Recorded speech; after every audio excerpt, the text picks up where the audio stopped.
Mark Kimmitt is a retired US Army Brigadier General and former Assistant Secretary of Defense. He joins me now live from Baghdad. Hi, Mark. Thanks for speaking to us. I mean, first of all, was Trump right, do you think, to veto this resolution and then to go as far as to claim that it actually undermined his constitutional authority?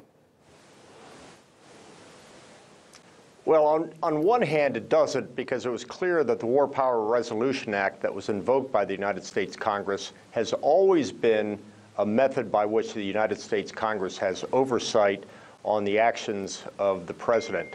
Now, this, in fact, was the first time the War Resolutions Act had been invoked, and I think that has, sadly, a lot more to do with internal politics within the United States than it did with the actions on the ground of the Saudis. Okay, so are the U.S. and Saudi, do you think, then, also on the same page on Libya, which we were just speaking about, because that also contradicts the position of various U.S. allies and causes the same kind of acrimony that the Saudi position on Yemen does with U.S. backing?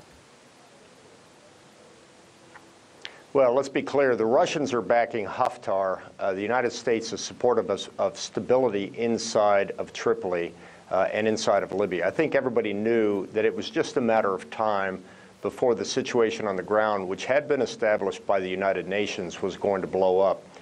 Sadly, that's what we're seeing now. We're seeing Haftar inside of Tripoli with his forces.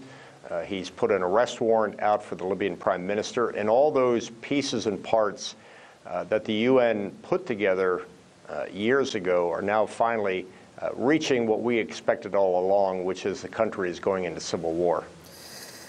Okay, speak to me then, if you can, as a U.S. civilian yourself. Do you think, given the veto of this resolution based on the war in Yemen right now, that there will be a public backlash of any sort? Or is the U.S. public really too disconnected with the foreign wars that the U.S. may or may not be involved in?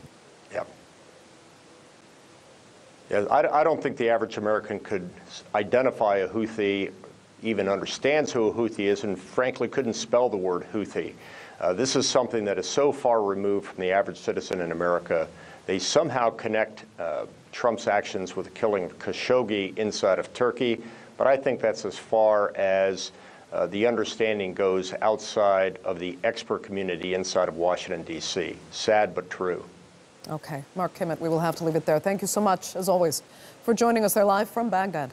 Sure.